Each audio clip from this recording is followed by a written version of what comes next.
Қазақстанда волейбол дамымай жатыр деп осыған дейін бір дамып тұрып, қазіргі басшылық федерацияның басшылығы келгеннен кейін бір дамымай қалған дүние секілді болып сөйтіп шықты да. Мен волейболды бір жаңағы қатты менеджментін білмейтін адам, мен анандай суммамен шын айтамын бар ғой, мен бір команда чемпион қылып бере аламын. Бір сезон, бір маусымда бір-ақ рет келеді бізге, бір турмен.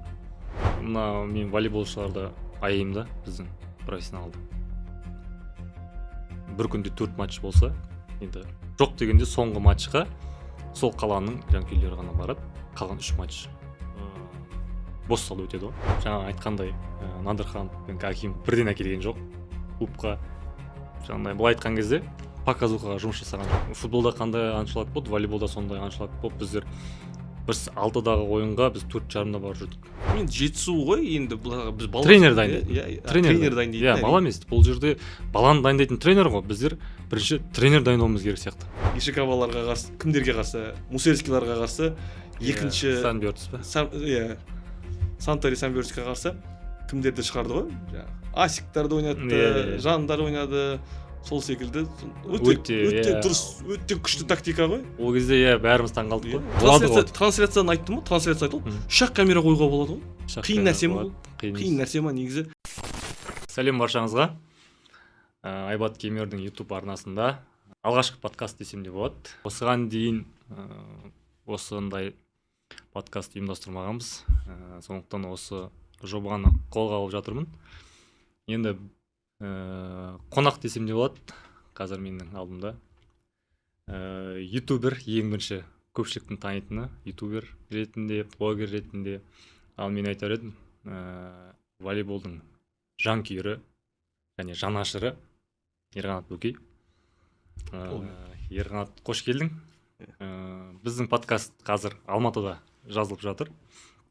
Сондықтан осы сәтті пайдаланып, Ерқанат екеуміз бір бұл жерде волейбол тақырыбы болады. Және оған меніңше Қазақстанда волейбол және оның дамуы десек те болады, проблемалар десек те болады. Сол жайында айтсақ, әңгіме. Енді біз Қазақстанда волейбол туралы айтатындар өте аз. Және де қазақ тілін айтатындар өте аз. Соның бір орнын толтырайық деп. Енді бұл жерде сұрақ басындағы әңгіменің бастауы болсын. Өткенде ғана өзің әлеуметтік парақшада мынандай өзің жанайқайын естідім да, соңғы мына Атырауда өткен турға байланысты. Яғни Атырауда ерлер арасында тур өтті, содан кейін бір пост шықты, кім екенін айтпай қойық. Соған пікір айттың, мен көрдім сол жайында. Ол постты мен айта берейін, мен ешкімнің біреудің атын жасырып, факт қандай, дядя Ваня деген инстаграм аккаунт бар, орыс тілді спорт жаңалықтарын салады. Сол аккаунтта жазылды, Қазақстанда волейбол дамымай жатыр деп осыған дейін бір дамып тұрып, қазіргі басшылық федерацияның басшылығы келгеннен кейін бір дамымай қалған дүние секілді болып сөйтіп шықты да пост. Ал мен ол жерде екі тарапты да қолдаған жоқпын. Мен бірден оған айттым, сен сатылатын пост жазатын болсаң, одан ары Қазақстанда волейбол дамымайды.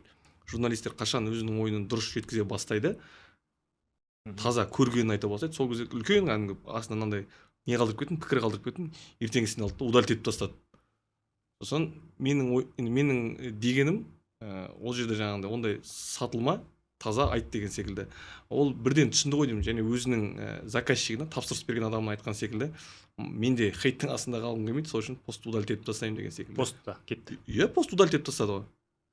Мен тек қана комментарий шығардым. Иә, жоқ, мен қайдам, постты толықтай удалить етіп тастады. Сонда ол посттың мақсаты қандай болды? Посттың мақсаты қазіргі федерацияның алдын бөгеу. Қарсы, иә. Қарсы шығу да. Мен тиктогымда айтқанда сол, енді іштегі сыртқа да ол көрініп тұр. Кәдімгі сыртқа волейболды түсінетін, волейбол бұрыннан Қазақстанда қарап жүрген адамдар болатын болса, білет, таққа таласып жүріп жатыр. Бұрынғы федерацияның адамдар орнын бергісі келмейді. Қазіргілер нақты өзінің нық бір қадам жасап тартып алғандар жоқ. Түсініксіз болып тұр. Түсініксіз, және төрешілер де білмей жатыр кімді қолдарын, өйткені бұрынғы федерацияның адамдарын қолдау керек, өйткені олар тікелей солардың жұмыс берушісі, төрешілерге жауап береді. ал қазіргілерін қолдайын дейтін болса ол бұрынғы адамдар ренжітіп алады деген секілді. Бір ғана нәрсе қолдау керек, ол волейболды қолдауларыңыз керек. Бас бапкерлер де сондай, ойыншылар да солай. Өйткені біздің волейболдың бөлінетін бюджеттің ақшасын олар бәрі біледі. Әр облыс біледі, неше бөлінетін. Ол мысалы сіз бен бізде кәдімгі интернетке кіріп көрсек болады. Енді кейбір бір-екі команданы көре алмайсың, өйткені ол командалар басқаша ақшаны алады мемлекеттен. Ал кейбір командаларда кәдімгі мысалы 500 миллион теңге, 300 миллион теңге бөлінеді деп кәдімгі мемлекетке сайтта тұр, барлығын көрсе болады. Бірақ оның қалай жұмсалып жатқаны мен әңгімем жетеді. Мысалға мен ана жылы Өскеменде болған тур болды ғой. Өскеменде сол турға бардым. Қыздар арасында. Сол кезде Елдар екеуміз отырдық, сөйлестік. Сосын ислам да бар. Енді көп айтып жүрген адамдардың сол 4-5 ғана бар. Сол Елдар маған көрсетіп отыр да, міне мынандай ақша бөлінеді. Мен шын айтам, мен волейболды бір жаңағы қатты менеджментін білмейтін адам, мен анандай суммамен шын айтам бар ғой, мен бір командадан чемпион қылып бере аламын.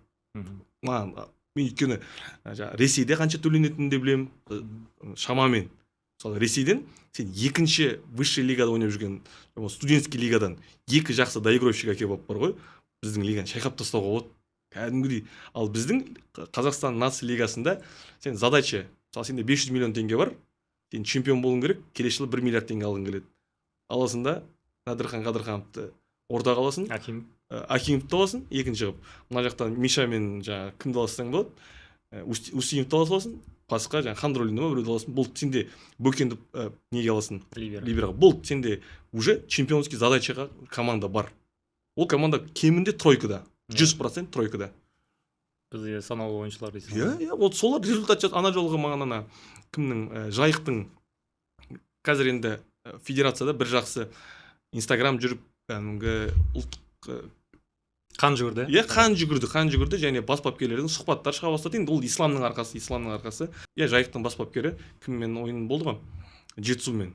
Жетісуды ұтып алды. Сол кездегі айтқан сұхбатын ұнатты. Жетісу биылғы таңда кәдімгі белгілі нәтиже үшін құралған топ деп айтты да. Оны бәрі біледі. Жаңа әңгіме ғой енді. Барлығын жинап аласың. Бұл сен уже сезонның басында және ойыншылар да біледі. Қай облыста ақша көп күтіп отырады. Сезон біте бастағанда сөйлесесің. Иә, осы кезде мына мысалы федерацияның мысалы қаржысын көрдіңден ғой жаңа. Қанша екенін айта аласың? Жоқ, федерацияның қаржысын көрдім. Федерацияның қаржысын айта алмайды. Мысалға федерацияда мен қазір телефонымда көріп айтып бере аламын. Телефон болады ма? Мен айтып бере аламын. Взностар бар. Кәдімгі жарна бар. Иә, жарна бар. Федерацияда ол мысалға әңгіме былай. Федерация ешқашан бізде ақша жоқ деп айтады да, оны командалармен және бас бапкерлерге айтады. Мысалы ақша жоқ бізде деп. Бірақ мемлекеттік деңгейде оны айтпайды. Ақша жоқ деп. Мысалға егер шынымен де ақша жоқ болса, ақша сұрау керек. Ақша сұрамай ма? Әйтпесе біздің қазіргі федерацияның басты президенті ол экономиканың адамы ғой. Экономика жаңағы қаржы министрі, нақты қаржы министрі. Және ол кісі менің білуімше қаржы бұрып жатыр. Волейболға қарай келіп жатыр. Енді сол қаржыны сауатты игеру керек қой. Игерілмей жатыр. Мысалға ұлттық лигада биылдан бастап, мен қазір мынау ақпарат, биылдан бастап ұлттық лигада команда 10 миллион теңге жағына төлейді. Дубль 5 миллион, жоғарғы лига 5 миллион теңге төлейді. Ұлттық лигада 16 команда бар, қыздар мен ұлдарды қосқанда. Дубльда 16 команда, вышкада 12 команда, және қыздардың жоғарғы лигасында, ал ұлдардың жоғарғы лигасында 12 команда бар. Енді осы ақша қайда кетеді деген сұрақ болады қазір. Және қайда кетеді, ол ақшаны қайдан алады? Ол ақшаны қайдан алады деген сұрақ мемлекет басында әр облыстың бюджетін мысалы құрады. Содан спорт бөлімі өзінің бюджетін алады. Мемлекеттің ақшасы. Иә, мемлекеттің ақшасы ғой. Ол мемлекеттің ақшасы. Ол сіз бен біздің салық төлеушілердің ақшасы. Келесі штраф төлеп жатқан адамдар бар. Енді солай құрылған ғой енді сол біздің система. Мемлекеттің ақшасын алады, мемлекеттің жаңа федерацияға төлейді, федерация команданы қабылдайды. Енді оны көбі біледі, көбі білмейді, көбі ойлайды негізінде жаңағыдай коммерческий командалар бар бізде деп. Бізде Қазақстанда бір коммерческий команда жоқ. Жоғарғы лигада ойнап жатқанда және ұлттық лигада ойнап жатқанда. Барлық қаржыны мемлекет төлейді. Иә, міндетті түрде. Жаңа енді біздің енді футболда қазір енді жасалып жатыр ғой. Енді жасалып жатыр. Енді ол волейболға келем дегенше әлі біраз уақыт кетеді ғой. Біраз уақыт кетпейді, егер де мысалға кейбір адамдар бар, иә, мысалы солтүстікте Қуаныш волейбол клубының президенті бар. Одан кейін қазір жоғарғы лигада ойнап жүрген Астана, иә, ол енді бірдеңке істегісі келіп жатыр. Бірақ оларда мемлекеттің ақшасымен істеп жатыр. Мен бір адаммен сөйлескен кезде Қазақстанда не үшін теннис қатты дамып кетті деді ғой. Мысалы енді Рыбакина бар, Бублик бар, енді бәрі Ресейдің азаматтары ғой, бірақ Қазақстанның федерациясының қаржысына жасалып жатқан нәрсе, және Қазақстан туы көтеріліп жатыр. Және мысалы ұтып жатса Қазақстанның ойыншысы деп айтылады да. Сосын неге солай болып кетті деп мен бір адаммен сөйлескем, қазақстандық емес, бір сөйлесіп қалып сол кезде айтады да, Қазақстан теннис федерациясында сол теннисқа жаны ашитын адам президент болып отыр дейді. Болат Өтемұратов айтып отыр ғой. Ол енді өзі теннис ойнайды, оған қызық, оған нәтиже қызық, оған Рыбакинаның мысалы ойындарына қарасаң, боксында міндетті түрде отырады, Уимблдон болсын, Ролан Гаррос болсын, сол жерде сол кісі көресің. Ал біздің ұлттық лигада мысалы кубок болады қазір. Енді бұл подкаст қашан шығатынын білмейміз ғой. Бірақ кубок болады, мысалға бізге келу керек. Сондай адамдар өздері қашан нәтижеге қызыға бастайды, сол кезде ғана менің ойымша волейбол кішкене болса да дамиды. Енді екінші сұрақ болсын, енді бізде енді көз ашқалы бір президент федерацияда. Енді бұл да бір жаңағыдай волейболға әсерін тигізіп жатыр. Әрине. Әсері. Енді бұл кісілер келіп бастаған кезде негізі результат болды ғой. Оны жоққа шығарып қоймайды. Жоқ, енді ол бұрынырақта нәтиже болды. Сөз жоқ. Пекин олимпиадасына кәдімгі қатысты. Олимпиадаға қатысу деген ол үлкен жетістік. Әлем чемпионаттарына қатысты. Әлем чемпионатына қатысты. Қыздарымыз да. Соңғы әлем мысалы Голландиядағы чемпионатқа. Азияны айтпай тұрғанда, мысалы барлық шығатын жарыстарға шығып жүрді.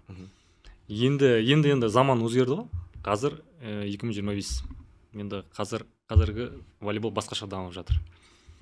Енді осыған басқаша көзқараста ойлайтын, жаңа айтқан қаржы құятын, немесе жаңағыдай жаңа заманға сай ойлайтын президент керек емес па? Жоқ, бізге федерацияның президенті бар ғой ол. Президент, мысалы Қазақстанда, оны біз қазір волейболды бөліп айта алмаймыз да.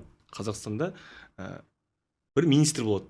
Белгілі бір саланың, сол адам бір спорт федерациясын басқарады. Ол практика өте көп. Мысалы хоккейдің, мысалы Мамин сөйтіп басқарған, жеңіл атлетиканы басқарғандар бар.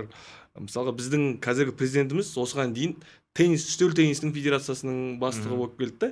Бір кезде үстел теннисі дамып кетті. Қазір Қазспортта қарасаң үстел теннисі болып жатады. Ол жақсы. Ол жаман деп отқан жоқпын. Ол жақсы. Және сол басқарып жатқан адам қызығу керек қой.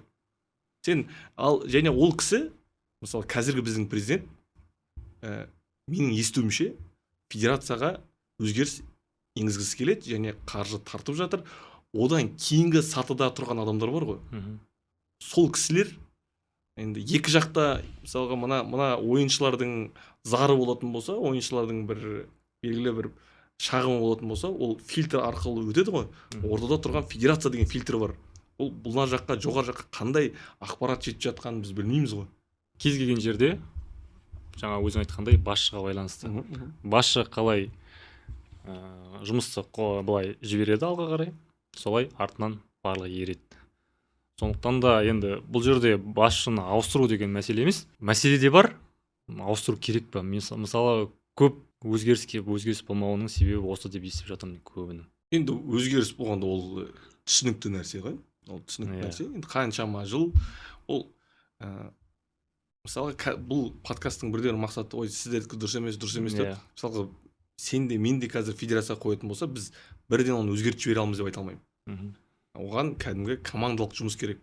Енді ол кісінің командасы мүмкін ол кісілердің жаңағы волейболға деген көзқарасы сол бұрынғыдай болып қалды да. Ал бұрында ол нәтиже берді. Қазір волейбол өзгерді. Қазір мысалға қыздар волейбол, қазір біздің қыздар құрамамыз, Қазақстан қыздар құрамасы Азияда топ 3-те едік қой негізі. Кемінде. Біз кез келген чемпионат болсын, клубтық деңгейде болсын, ұлдарымыз енді 5-тікте дейміз. Сол Оңтүстік Корея бар, Жапония бар деген секілді. Иран бар енді ол чемпиондар. сол 5-6 орында жүретінбіз біз. Енді қазір бізді Таиланд, Индонезия деген жаңа ғана волейболды майыс ойнайтындар ұтып кетіп жатыр ғой бізде қазір. Жоқ, енді сол енді заман өзгерді. Волейбол дамыды. Значит, ол жақта жақсы қолға алып дамып кетіп жатқан жоқ па бізге қарағанда? Жоқ, енді олар дамып кетті. Біз тұрып қалған сияқтымыз. Біз тұрып қалдық. Мысалға федерацияда біз күні бүгінге дейін неше адам жұмыс жасайтынын білмейміз. Мысалға міне жаңа мен айттым, жарна төленеді дедім. Ол ақша қайда кетеді? Олар қазір айтуы мүмкін төрешіге кетеді. Ұйымдастыру, зал. Не құрылым? Мен осыған дейінгі мысалы бір волейбол жайлы подкастқа барып қалса айтамын, ол ойыншылар да сол.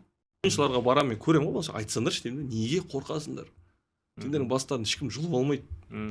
Сендер айтпасаңдар, бас бапкерлер айтпаса, бізде мынандай ғой, бәрі бір күшті өзінің деңгейінде болды. Мен қазір барамын, өзгертемін дейді. Сөйтеді сол жаңағы ұлттық лига, жоғарғы лига, дубльдің бір системаға кіріп кетеді. Система жұтып қояды ғой. Үндемей қал сен. Мен сол үшін де қорғам ертең бір жерге осындай мысалы федерацияның тарапынан мысалға сол ғой, мен айтатым, әр патада өзімнің тиктогымда да жаңағы көбін айтатым да, мен екі жақтың да федерацияны да осы қазіргі де бұрынғыда қолданбайды. Мен не көріп жатырмын, сырттан айта берген ыңғайлы да. Әйтпесе қазір кеш ал бірінші өзгерші дейтін болса, өзің де білмей қаласың сен қалай федерация қалай мақтап отқаныңды. Негізі жақсы кісі керек екен ғой деп. Мысалға енді осы федерациядан шықты ғой әңгіме, аяқтап тастайық. Осыған дейінгі мысалы осы федерациямыз деп атайтындай бір тиімді жұмысын қандай бір жақсы осыны істеді деп айта аламыз? Жоқ, оны енді біз қазір 2008 жылғы олимпиада дейтін болсаң, оның өзі қаншама жыл өтіп кеткен ғой. 18 жыл болды қазір қарасаң. Өте ұзақ уақыт өтіп кеткен негізі. Соңғы 10 жылда міне деп айтатын, оны сұрақты мысалға бұл видеоны бір көп болса бір 1000 адам көретін шығар, 1000-ға жетпес. Бірақ соның ішінде федерацияның адамдар көруі мүмкін. Сіздер өздеріңіз айтыңыздар, осы мысалға топ 3 сіздер жасаған нәрсе. Осымен біз мақтанамыз. Біз Қазақстан волейболына осында революция алып келдік деп не айта аласыздар? Мен айта алмаймын. Мысалы, мен қазір мүмкін біз білмейтін де шығармыз. Біз күні бүгінге дейін мысалға Марат Иманғалиевті айтамыз, мысалға Павлованы айтамыз, Байтуриев мырза, енді легендалар, біздің легендалар бар Қазақстанда. Біз соларды мысалға кейбіреулерін біз елдердің пат арқылы ғана біліп жатырмыз. Өйткені Қазақстан волейболында архив та жоқ қой. Мен қазіргі енді мен жаңағы қақсап жүріп, мен демей қойын, бірақ қаншама жерде айтып жүріп, челлендж келді ғой. Ең бірінші айтқан адам осы челлендж келсе екен деп. Челлендж келді. Енді статистиканы реттеуіміз керек. Енді статистика болу керек. Өйткені ертең мысалға осыны волейбол ойнап жүргендер, әкеш мысалға ертең ата атанады ғой. Қыздар да, ұлдар да. Сол кезде айтады ғой, немересіне міне мен ойнағам.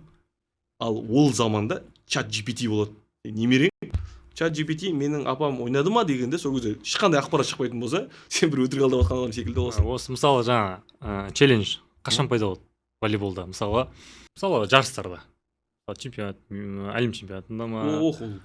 Өте біраз болды ғой. Аз болды ғой. Енді соны былай қарасаң, біз 15 жыл қалып жүрміз. Енді жоқ дегенде бір 5 жылдан кейін әкеле беруге болатындай еді ғой негізі. Маған осы нәрсені айтып бастаған кезде көрсеткен, чек көрсеткен. Алып қойдық, сен көп сөйлей берме деген секілді. Маған чек көрсеткен, төленді деген чек көрсетті. Бірақ ол 2022 жыл болған. 2022. Одан кейін мен ойладым, міне әне келеді, және тур сайын айта береді.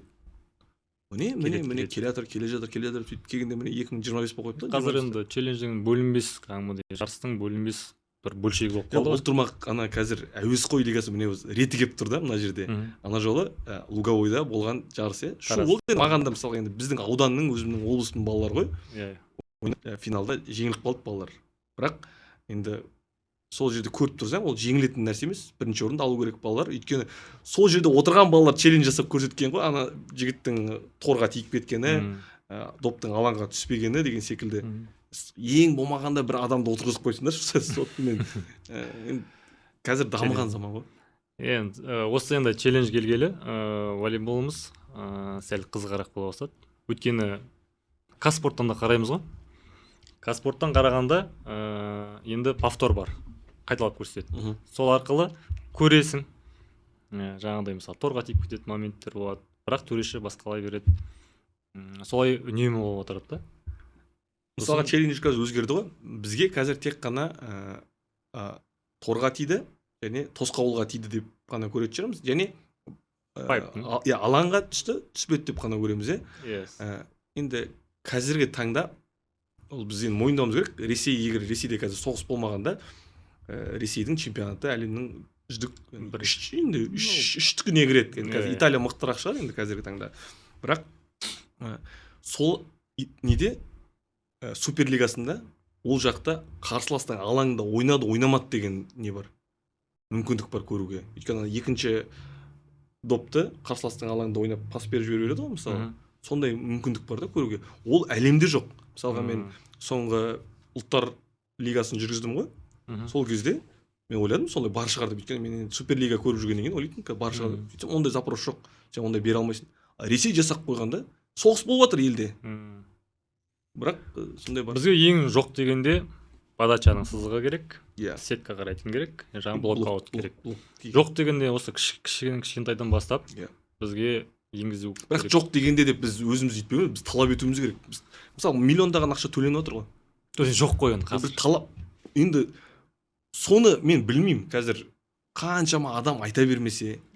Мен ең ішім ашитыны жас ойыншылармен және вышкада ойнап жүрген, енді жоғарғы лигада ойнап жүрген, дубльде ойнап жүрген балалардың бір сол ғана система көніп жүре бергені ғой. Одан кейін ұлттық лигаға барғанда қаншама жас адамдар бар ғой бізде. Айтсаңдаршы деймін да, неге сенің атың тарихта волейболды көркеткен адам ретінде қалған, неге қаламайсың да деймін. Енді өлетіміз ақиқат қой бәріміздің, бірақ артыңнан бірдеңке бір үлес қосып кету керек қой адам баласы. Әрбір адам. Бәрі сол системаға кіріп кеткен, жүре береді. Мысалы қаншама мықты төрешілер бар бізде Қазақстанда. Төрешілер мен оның өзі бір әңгіме. Төрешілер деген. Енді төрешілерге оларды қосып кетейік әңгіме барысына. Бізде жаңа айтқандай мықты төрешілер бар. Өйткені қазір мықты төрешіні біз Азия чемпионатынан көреміз. Азия чемпионатында біздің көбейіп жатыр төрешілеріміздің қатары. Бірақ мен айтайын, бір жас төреші болам дейтін жігіттер бар, қыздар бар. Оларға, мысалы, мен өзім бір жылы оқыдым. Оқыдым деген ол жай ғана. Сен соны айтып берсеші, сен маған айтып бердің ғой. Тырнақша ғой, оқыдым деген. Ақтөбеде төрешілерге арналған сондай не болады, семинар, курс болады. Бағасы сол кезде 5000 теңге болған. Осыдан 8-9 жыл бұрын. Сол курсқа қатысқанбыз. Оның курстың сағаты 70-80 сағат болу керек, шатаспасам. Төреші келді Астанадан. Енді өткізді. Бірінші протокол кетті.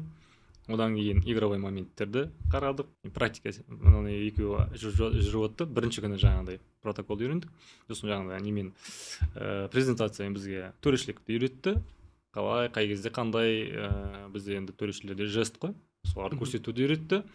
Үйретті деген былай олда тырнақшада тез-тез. Бәрі тез-тез болды. Сосын жоғарғы лиганың ойынын төрешілікке шықтық. Вышкаға шығамыз. Бір игровой момент береді саған. Түсесің, екінші игровой моментті флажокқа барасың. Сонымен арыға айналып протоколға барасың. Либеран протоколға барасың. Екі. Осылай айналдық. Қаншама адам бар? 30 шақты. 2-3 күнде өтіп кетті. Курс. Сертификат берді. Болды. Сен уже оқып шықтың деген сияқты. Бұлай қарасаң ешқандай біз жақсы бір пайдалы ақпарат алдық қой, бірақ өте аз, тез тек былай айтқанда тек жазбаша бәрі өтіп кетті. Енді ол жерден алғанымызды мына өзімізде қолданған жоқпыз. Өйткені өзімізде практика болды. Білетін нәрселерімізді айтты ғой былай айтқан кезде. Сондықтан бізде курс жоқ мүлдем. Төрешілерге арналған кәдімгідей оқытатын, соны неге қолға алмасқа.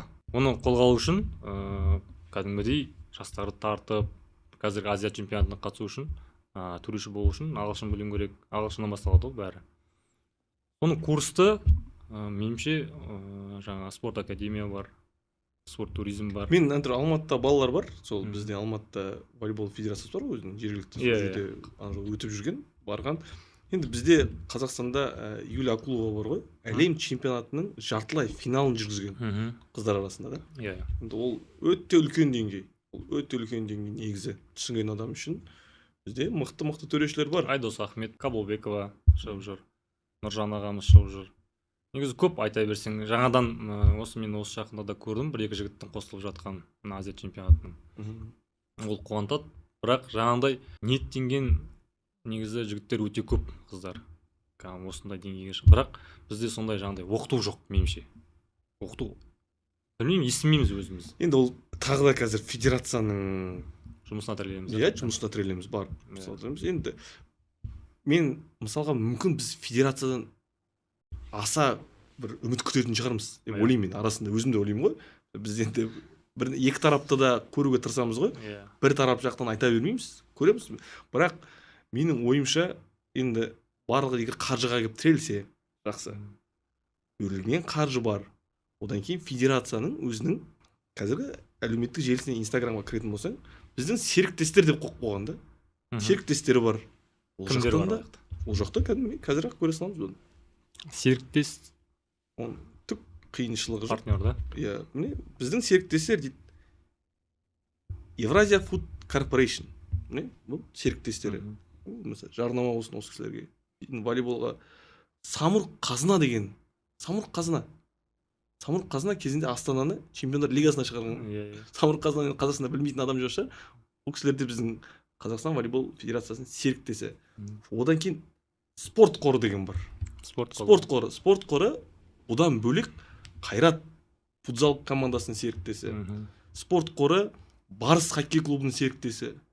Яғни үлкен қазақстандық мемлекеттік жаңағындай үлкен мәселені шешетін серіктестер ғой. Алматы халықаралық әуежайы. Бұның барлығы тегін серіктес болады деп ойламаймын мен. Иә. Жайдан жай оларда аттарын жазғызбайды ғой. Әрине. Енді егер шынымен де біз сіздерге қараптан қарап кінә тағып жатсақ, көрсетсеңіздерші, міне мынанша теңге алынды. Мынанша теңге мынаншаға жұмсалды. Мынаған кетті деген секілді. Енді егер мысалы қазір айтуларыңыз мүмкін, үлкен сума емес шығар сіздер үшін. Ол біз үшін үлкен сума. Әрине. Әр команда үшін 10 миллионнан берсе, ұлттық лигадағы командалар. Және деген біздің чемпионат қысқа чемпионат қой. Мини чемпионат қой біздікі. Иә, осы чемпионат туралы менде бір ойым бар еді. Көптен бір осындай бір подкастта немесе айтамын деп жүрген. Енді мен өзім волейбол жанкүйерімін осы. Ерлерді де қараймын, әйелдерді де қараймын чемпионатты. Бізде ең қызығы осыған дейін тур болып жүрді. Бір тур мысалға алайық, Алматыда бір тур, Астанада бір тур, Ақтөбеде деген сияқты өтеді. Барлығы біледі ғой. Сонда менің білгенім, біздің Ақтөбеге ұлттық лига келгелі көп болмады. Сондықтан енді жоғарғы лигаға да барып жүрдік, бірақ дегенмен де ұлттық лигаға жетпейді ғой. Ұлттық лиганы соны жылына бір-ақ рет көреміз қаламыздан. Енді бұл жерде ерлер туралы айтайын. Ерлердің сол бір сезон, бір маусымда бір-ақ рет келеді бізге, бір турмен. Енді бір апта болады көлемінде. Сол кезде енді шама келгенше барлық ойынға баруға тырысып, қалмай көруге тырысып сөйтеміз. Бір апта өтеді, тур бітеді, болды. Бір сезон демаламыз, бір жыл демаламыз. Қайтадан сол турды Ақтөбе ала ма, алмай ма белгісіз да. Мысалы, қараша айында алса, келесі жылы қараша айында алуы мүмкін да. Сонда бір жыл бойы біз жанкүйерлер не істейміз деймін да. Тек қана телевизорден қарап отыра береміз ба, мысалға деймін да. Сонда менде мындай ой келді. Футзалда басқаша формат. Өйткені командалар барады, 2-3 ойнайды бір қалада. Сонда олар үйде және қонақта деген сияқты ойындарын ойнап кетеді. Неге осы бізге волейболға сондай жасамасқа? Енді ол көп адамдардың арманы ғой негізі. Дәл осындай чемпионат көргісі келеді. Бірақ бұл біріншіден, мен қазір егер дұрыс түсінетін болсам, ол трансляция жағынан өте қиын. Яғни Қазспорт өзінің командасын толықтай апару үшін, сен бір сәтте Ақтөбеде өтіп жатса чемпионат, ана жақта Өскеменде өтіп жатса деген секілді, онда біз трансляциядан Бізде бір Казспорт деп көрсетеді. иә трансляциядан қиналамыз. Ал жоқ, әр команда онда жаңағындай әр командаға, әр волейбол клубына өзінің техника жағынан райдер айту керек. Мынандай техника болады, келеді, түсіріп береді деген секілді. Бұл жерде трансляция мен әлі жеткен жоқ негізі. Бұл жерде жанкүйерлер ғой, ең бастысы. Мен өзім волейболшы болсам, профессионалды волейболшы болсам, мен жанкүйерлер үшін ойнар едім. Кез келген спорт солай ғой. Мысалы футболда қараңыз, жанкүйерлерсіз бұрын білесіз ғой, 20-да қандай болды. Қанша тартысты ойын болады, бірақ жанкүйер жоқ, қызықсыз болады да. Сонда мына мен волейболшыларды аяймын да, біздің профессионалды. Бір күнде 4 матч болса, енді жоқ дегенде соңғы матчқа сол қаланың жанкүйерлері ғана барады. Қалған 3 матч бос салды өтеді ғой. Трансляцияда қарасаң да тып-тыныш, ешқандай ана волейболшыларда азарт жоқ. Сол үшін менің ойым емес, жалпы бүкіл профессионалды волейболшылардың ойы шығар. Жанкүйер үшін ойнау үшін, жанкүйерлер әр қалада бар жанкүйерлер. Соларды көру үшін олардың спортшы ретінде арқасы қозып ойнау керек қой. Сондай керек шығар біздің. Оны қолдаймын. Бірақ мен қазір айтып отырмын, бір нәрсе қарап, екі тараптан да қарауға 360 градуспен қарауға тырысу керек. Ол бірінші мәселе да. Екінші мәселе, сендер Ақтөбеде ол барып жатқан Ақтөбенің жанкүйерлері волейбол бір 30% болуы мүмкін, қалған 70% ол футболдан келіп жатыр. Ақтөбеде енді Ақтөбе, Петропавл, Өскемен құсаған қалаларда, Алматы сияқты мегаполис емес қой, Алматыға Джейло келіп жатыр, 50 Cent келіп жатыр, ол волейболға толмайды. Толмауы мүмкін. Сондай қалаларда, локальный қалаларда Инстаграм мен жұмыс деген секілді болу керек. Сен аудиторияны шақыртуың керек. Бізде Қазақстанда бір волейбол клуб бар ма? Өзінің фан шобы бар. Біреу жоқ. Қазір Берел айтуы мүмкін, бірақ енді Берелдікі ол фан шоп емес. Ол бір жаңағында магазин алып қойған деген секілді. Бірақ Берел осы тарапынан өте жақсы жұмыс жасап жатыр. Оны көрінеді. Мысалға Берелдің қазіргі таңда Қазақстандағы СММ бойынша топ номер 1 Берел. Берел сияқты ешкім жұмыс жасап жатқан жоқ. Берелдің бір күшті жұмыс жасап жатқан ол ішкі, мысалы өздерінде жұмыс жасап жатқан Додо болсын, Романтик болсын, оны айтуымыз керек. Оларға жарнама жасауымыз керек. Оларда біз арқылы өздеріне реклама алу керек. Сондай серіктестер бар көп. Сөйтіп жұмыс жасау керек. Айтпесе деген бізде ол не үшін жасалмайды? Мысалы Қарағанды деген волейбол клубы бар Қазақстанда. Қыздар арасында. Өзінің броньдап қойған 5-ші және 6-ші орындары бар. Одан дәл қазір көтерілмейді. Сен қазір қарасаң да сол 5-ші және 6-ші орында тұрады. Болды, ол өзі броньдап қойған, соның билетін сатып алып қойған. Сол жер резерв. Оның бөлінетін 200 миллион теңгеден асады бюджеті. 200 миллион теңгеден асады. Одан да көп негізі. Мен қазір нақты бөлмегені айтпай тұрмын, бірақ 200 миллион асатынына 100% сенімдімін.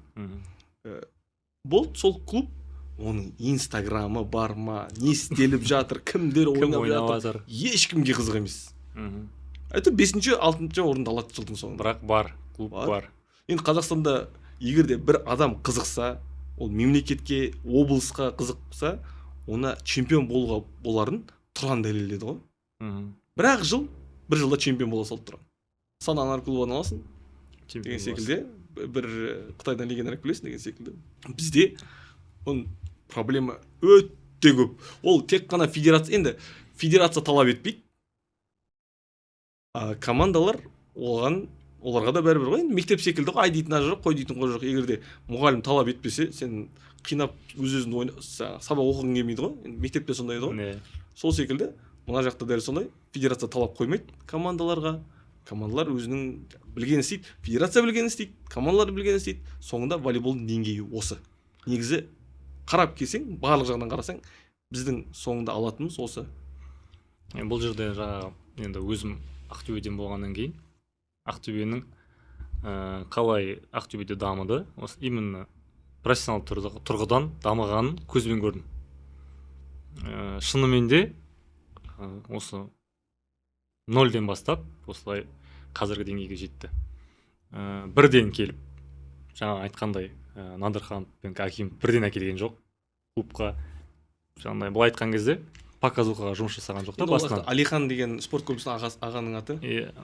Мұқанов Әлімбек. Әлімбек аға, мен енді білмейді екен, бірақ сырттай танимын, көресің, мысалы әр жақта бір сондай волейбол жанашыры бар. Сол кісіге ол қызық болды. Ол кісі челлендж етпесе енді, ол кісі енді одан бөлек бизнесмен кісі ғой, негізі бизнесмен кісі. Ол өзінің жаңағы бизнесін жасап, Мальдивада жата берсе болатын еді. Соткадан көріп ше, Суперлигасы Италияға барып көрсе де, Японияға барып көрсе де болады ғой волейболды. Бірақ волейболды дамытайын, өзіміздің қара көздер ойнасын деген секілді келген нәрсе ғой. Бұл жерде де ең бастысы ол балалар спортынан басталды негізі. Алихан деп есімде волейбол командасын ашып, сол жаймен басталған нәрсе ғой. Нөлден басталып осындай деңгейге жеткізді. Оны көзімізбен көрдік, өйткені бәріміз осыған ұмтылдық, армандадық. Ұлттық лига болса екен, жоқ дегенде жоғары лига болса екен, дубль болса екен деген мүлдем болған жоқ қой Ақтөбеде. Қыздар да, ұлдар да болған жоқ. Содан біз енді осы 10 жылдықта өте жақсы нәтиже көрсетіп, 5 жыл ғой, соңғы 5 жыл. Біз көргеніміз 5 жыл. Оған дейінгі жұмыстар жүргізіліп жатты, жаңа спорт комплекс салынды. Айтайын деген, бұл жерде соңғы осы ұлттық лига келген кездегі біздің әсер алғанымыз өте керемет болды. Ана кісінің өзі де бір ерекше ләззат алған шығар. Мысалға қазір біз Қазақстанның чемпион болғысы келетін Қуаныш командасы бар, Қуаныш командасының президенті бар. Сол кісі, мен білмеймін енді, ол кісі сол бір ләззатты сезінсе екен деймін. Әйтпесе Азия чемпионы. Азияны ұтқан клубтар арасында, бірақ Қазақстан чемпионатын ұта алмай келе жатыр да. Арманы. Биыл Санан Арқұлованы алды командасына. Енді ол да әр нәрсемен келе жатыр. Өйткені ол қызығады.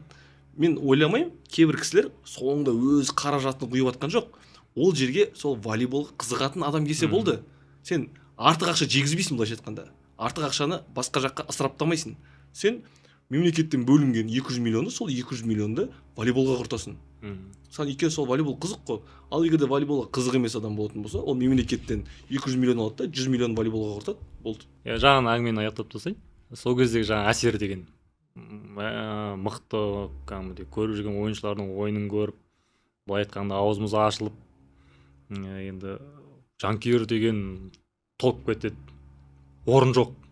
Аншлаг қой былай айтқан кезде. Футболда қандай аншлаг болды, волейболда сондай аншлаг болды. Біздер біз 6-дағы ойынға біз 4:30-да барып жүрдік. Ана ойынды бір ойынды көресіңдер. Бір ойынды көру үшін, орын алу үшін ана жерде. Орын алмадың ба, болдың ғой. Көре алмайсың. Не, былай сығалап, әйтеуір бір нәрсе істемесең, әйтпесе деген полный аншлаг болып жүр. Сондай деңгейге жеткенімізге, Ақтөбеде жеткеніне өте қуандық. Басында өзің білесің ғой, жаңа жастармен ойнады. Ол мықты мотивация болды. Оны көру деген ұтылады. Дегенмен де ләззат алдық та біз. Өзіміздің балдар болсын, әйтеуір бізге волейбол сыйлағанына Ақтөбеге біз сондай жаңа ағамызға рахмет айтуымыз керек. Екіншіден, волейбол деңгейі одан сайын Ақтөбеде өсті. Жылғы чемпиондықты өздері беріп қойды ғой енді. Енді ол енді спорт қой енді. Спорт.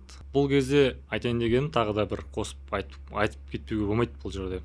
Ақтөбенің жанкүйерлік мәдениеті футболда емес, волейболда да көрінді да. Сол кезде мен таңғалдым. Қалай бір-бірін алып кетеді да ол кезде. Енді былай айтқан кезде сол футболға барып жүрген жанкүйерлер сол жақта да отыр ғой, көбі. Біледі да, мәдениет қалыптасты да. Ең бірінші бір тек түсінбестік болды біздің. Мен жаңа басында жинадым ғой. Давайте жанкүйер болайық, барабан әкеліңдер, ананы бүйтейік, сөйтейік деген кезде біздің жаңа алғашқы тур ғой енді. Шамалы футболды салып жіберді да ана жерде. Жаңа бүйтіп даңғырлатып кетті. Мынаяқта да ойын болады, динамика басқа ғой бізде. Екі жақта да былай, мен айтамын, стоп дедім, олай болмайды. Сендер тек қана Ақтөбеге жанкүйерлік ету үшін сендер пауза жасау керексіңдер. Қарсылас болады ма? Сендер үндемей қалу керексіңдер. Ақтөбе алама очко сол кезде. Біздер түсінбейді оны. Біздің жаңа жанкүйерлеріміз 90 минут айқайлау керек деді. 90 минут айқайлау. Жоқ, олай емес. 2 сағат болады қазір матч. Шаршайсыңдар қазір деп айтамын ғой. Сол кезде енді мен өзім Инстаграмға барлық жерге салдым. Әсермен бөлістім, өте керемет. Сондай деңгейге жеткеніне қуаныштымыз да. Енді сондай деңгей барлық жерде болса екен деп ойлаймыз енді. Өскеменде ана жылы сол Берел командасына шақыртумен бардым. Өте күшті. Өскеменде, енді түсінеді, волейбол түсінеді, өскемен біледі. Енді Алтайдың қанша айтса да шығыс волейболда қазір бөлек. Шығысты мысалы сол кездегі әкім Данил Ахметовпен байланыстырады, волейболды өте жақсы көрді деген сияқты әкімнің. Енді ол да бар. Жоқ, бір себеп шығар деп ойлаймын. Бірақ енді шығыс оған дейін де өзі волейбол бар еді. Шығыста өзі екі спорт қой, бұрыннан бәрі хоккей және волейбол.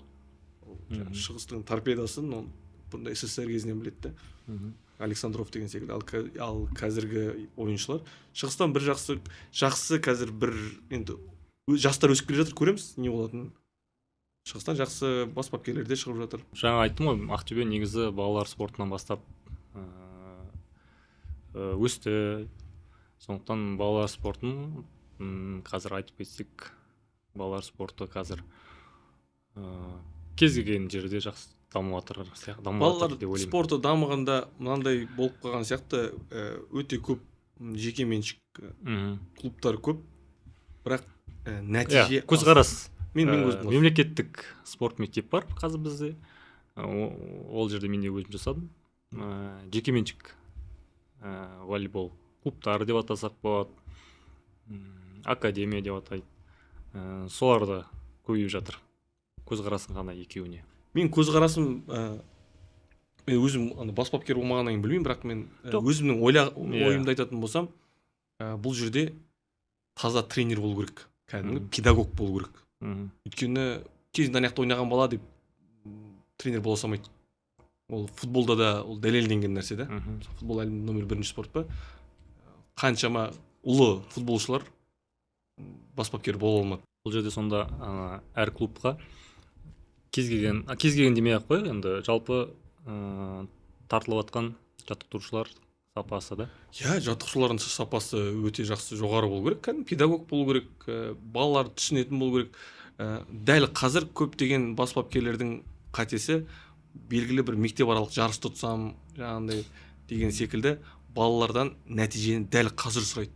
Ол балалар спортында ондай болмайды. Балалар спортында сен нәтиже 5 жылдан кейін келуі мүмкін. Нәтиже 10 жылдан кейін келуі мүмкін. Бірақ сен күтуің керек. Сен балаларын талап ете алмайсың. Дәл қазір маған нәтиже бер, бірінші орынға кел деген сияқты. Және оны ата-аналар да түсіну керек. Ата-аналар келдік, мен айына 20 мың теңге беріп жатырмын, мен балам неге запаста отыр деген секілді, ол да болмайды. 6 адам ойналады волейболда. Одан артық ойнай алмайсың. Тренер дедің ғой, тренер бізде негізі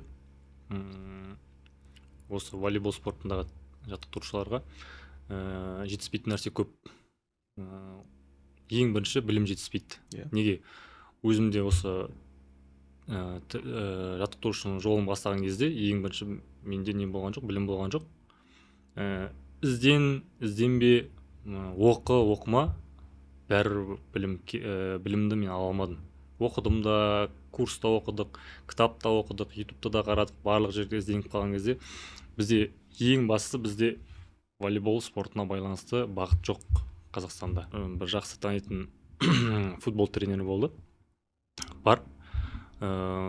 Оларда осы 1-2 жылдықта оқыған Қайраттың академиясында. Тренерді оқытқан. Әлде оқытады ғой. Оларда жаңа шетелден келіп оқытады.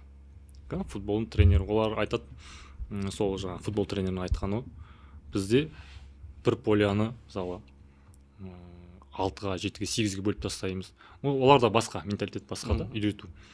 Бізде осындай Қайрат сияқты, футбол академиясы сияқты, бізге де волейбол, мысалы бізде көп қой клубтар, сондай ашу керек сияқты. Мен жетісу ғой, енді біз бала тренер дайындайды. Тренер дайындайды. Бала емес, бұл жерде баланы дайындайтын тренер ғой. Біздер бірінші тренер дайындауымыз керек сияқты.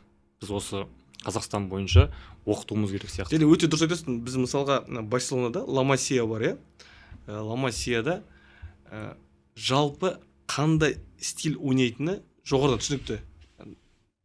Прессинг, доп ұстау, доппен контроль деген секілді. Балалар жаңағындай доп жоғалтып алса ұрыспайды, балаларға мүмкіндік береді алдасуға деген секілді. Мен бағана айтып қалғаным сол ғой, нәтиже сұраймыз біз. Бірден нәтиже сұрайды. Біздікілер жарысқа барды, неге бірінші орын жоқ деген секілді нәрсе ғой. Күту керек. Волейбол командалық ойында, саған мысалы бокста сен балаң егерде бір жерден сүрініп жатса, результат көрсетпей жатса, нәтиже бермей жатса, басқа да тренерлерге барып балаңды күшті қуып ала аласың да, жаңағы бокс, күрес деген секілді спорттарда. Ал жеке. Ал командада өйте алмайсың сен. Сен командада тренерға, жаңағы бас бапкерге табыстадың ба балаңды? Күт, және бас бапкердің жаңағы мына жеке меншік мектептерде қарау керек. Ол жақта өте көп педагогикалық білімсіз тәрбиелеп жатқан, олар ертең қандай бізге ол енді нәтиже береді. Және де олар енді біздің мақсатымыз бір ғой, соңында сол ойыншы Қазақстанмен бірге олимпиададан жеңсе екен. Енді ол фантастика болуы мүмкін, бірақ мүмкін ғой. Бір егерде мысалы Жапониянікі қалай? Жапония кішкентай баланы жоғарғы өзінің мысалға Жапония ұлттық құрамасы қандай стильде ойнайды, сол стильде дайындайды. Жүйе бар ғой оларда. Иә, ол сол жүйе. Олар білет, жаңағында мысалы U18 болсын, U21 болсын, уже дайын тұр да, жасақталып. Оның артында қаншама дайын тұрған, тура сол секілді балалар, жаңағы Ишикаваларда, Нишидаларда дайын ол жақта. Олар білет, тез жылдам волейбол, қорғаныста бірінші кезекте деген секілді. Ана біздің әлем чемпионатына барды ғой балалар. Қарап отырсаң, Жапониясын тура сол волейбол ғой. Соны көресің. Өте көп пайп қосады, пайппен көп ойнайды. Тура дәл волейбол, ажырата алмайсың. Сол мен айтайын дегенім осы бізге Қазақстанға тренерлерді дайындайтын бір жаңа енді Қайрат болмаса да, Қайрат сияқты бізде клубтар бар ғой. Қазір мысалы Ақтөбе клубы болсын, тағы да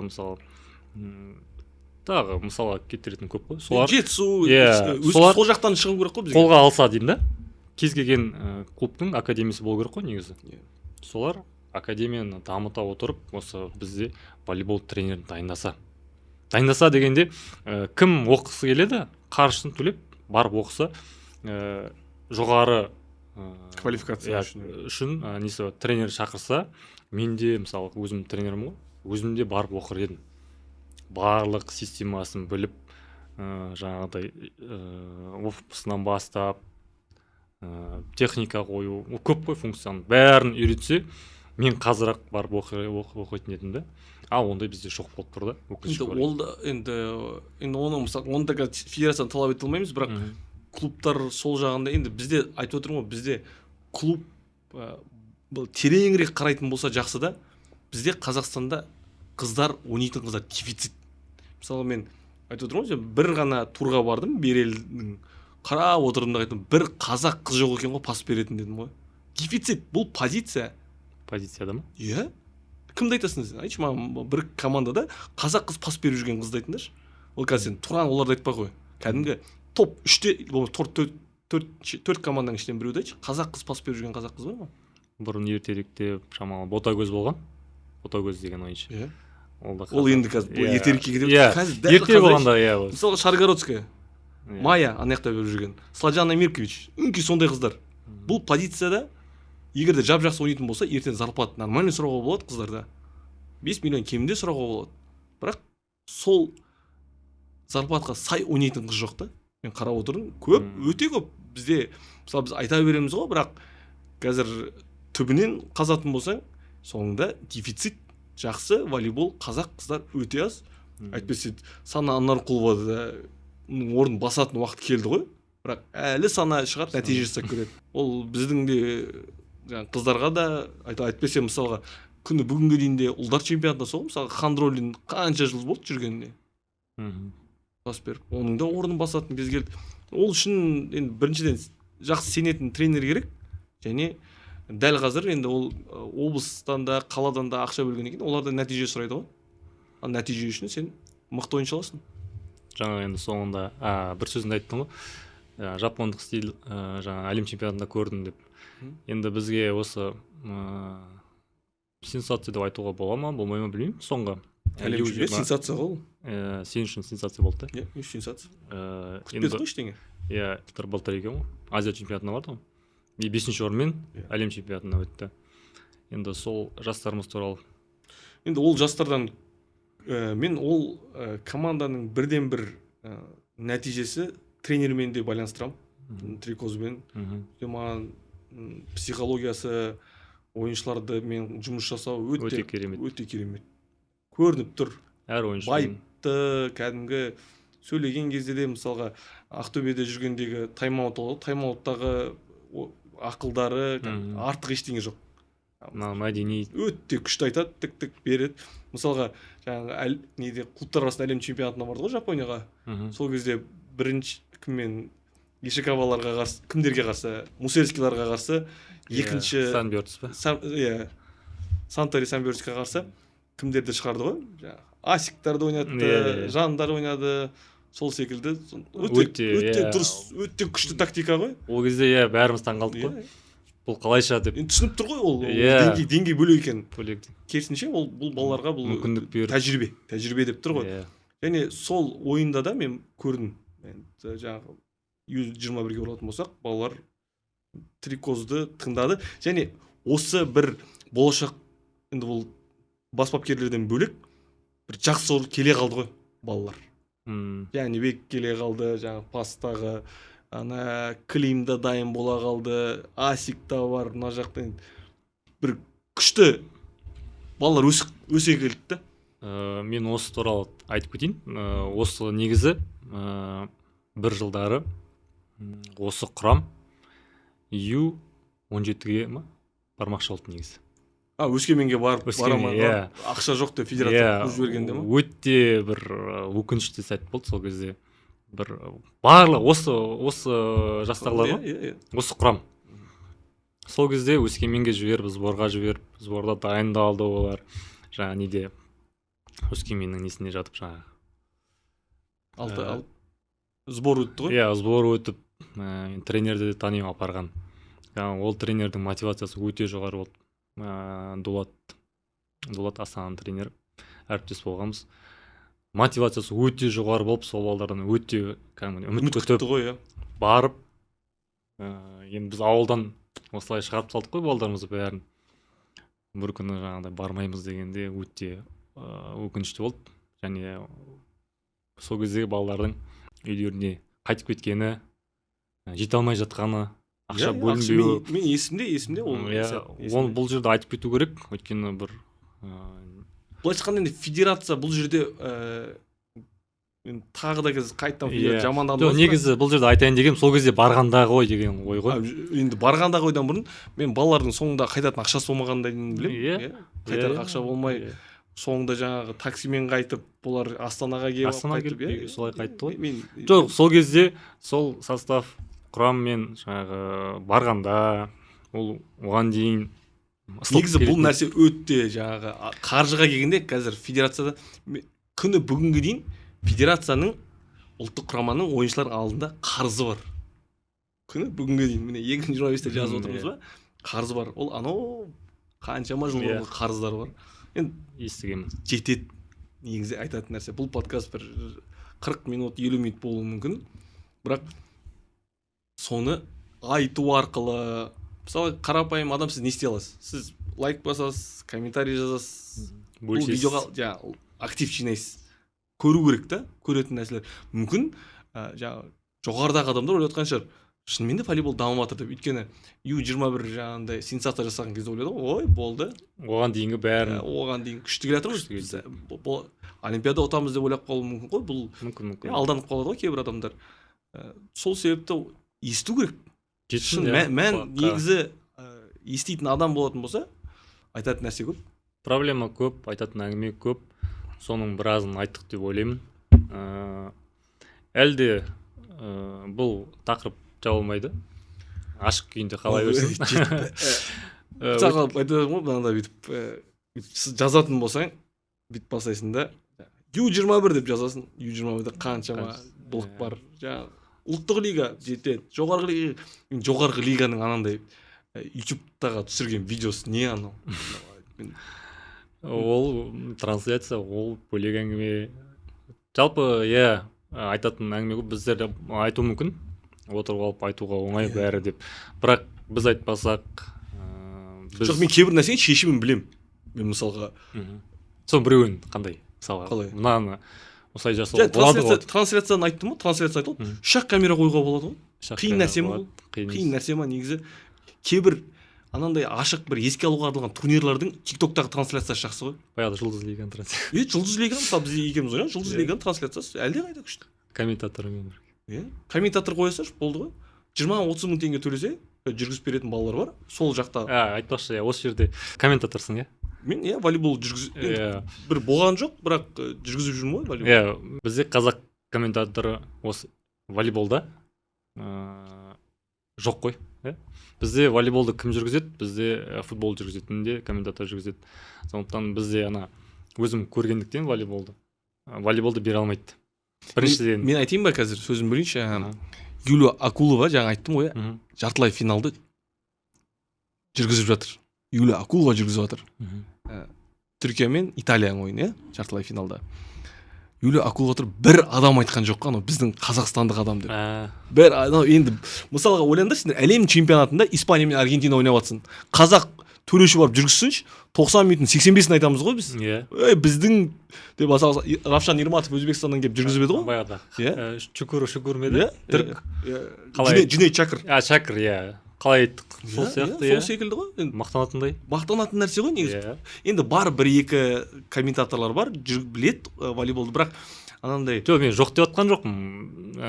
Осы футболда жүргізетін комментаторлар, тағы да бокста жүргізетін. Салалық таза волейболдікі жоқ. Мен сол үшін мысалға мен екі-ақ нәрсе жүргіземін деп мені шақырғанда осы комментаторлыққа, мен екі-ақ нәрсе жүргіземін деп айтқам. Мен үлкен теннис жүргіземін дедім. Және волейбол. Ол мен екі білетін, мысалы хоккейді жүргіземін болады, бірақ динамикасына мен үлгермей қаламын да. И жаңағы әр адам жайлы айту керек деген секілді.